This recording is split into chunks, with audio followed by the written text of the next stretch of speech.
plain talk. I would like to talk about how we can benefit from plain talk. I've been working as a journalist my entire life, and I started when I was 7 years old, writing a paper for my parents.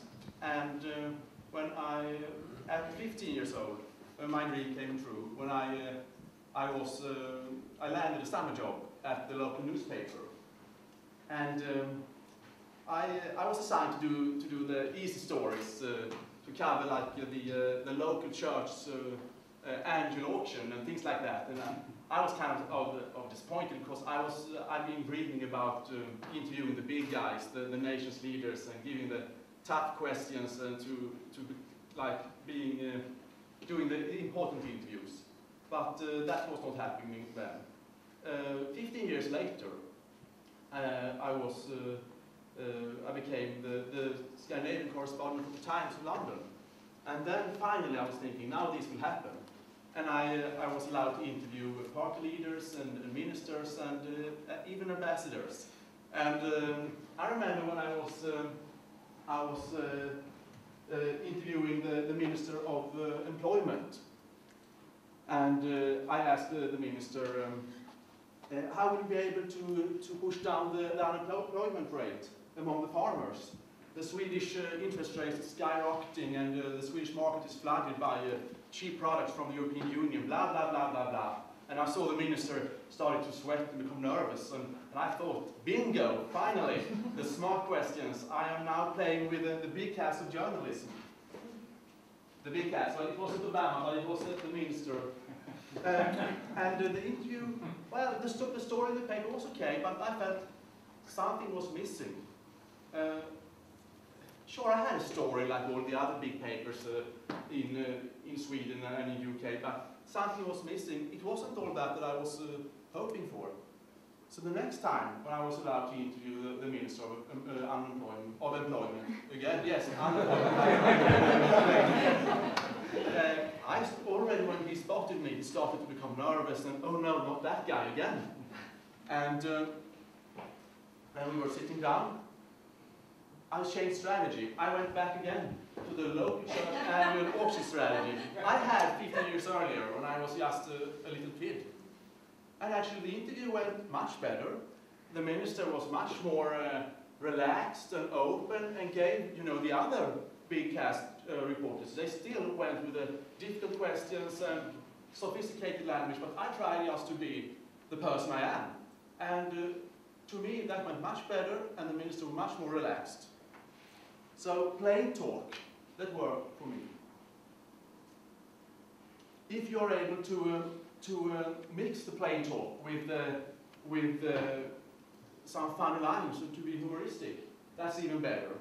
And what I'm talking now from what the diplomatic world, what the politicians can learn from plain talk. And one of the best examples when a funny line was used was in the 1984 second presidential debate. Ronald Reagan, of course, and Minnesota Senator Walter Mondale. I see a few of you doing like this. You know what I'm going to say. Ronald Reagan, he was down in the polls, slipping, and media rumors were saying what was not only rumors, but actually true. He was the oldest president in history. And he looked really tired when he, campaigning for president in the US, that ain't really easy. And the moderator gave him a big question midway in the debate and said, Mr. President, what will happen? Will you be able to handle international crisis? Kennedy in the Cuba crisis, he wasn't able to sleep for days. You stand say you're tired. And Monday he looked so happy, finally, big question. And Mr. Reagan looked very serious, right into the cameras. And he said, I will not make an issue of this campaign. I'm not going for political purposes to exploit my opponent's youth and inexperience. And, the audience erupted in laughter, and even Walter Mondale, this is the very second, he was laughing. Years afterwards, he said that at that very moment, he knew he lost the election. I will round up this now. I love youth politics, and on my wall in my office, I have a few pictures, and I brought a few of them. And this is one of my favorites. There you see it there. It's Truman, the day after the election 1948. And the very conservative Chicago Daily Tribune, they printed the paper before the last votes were counted.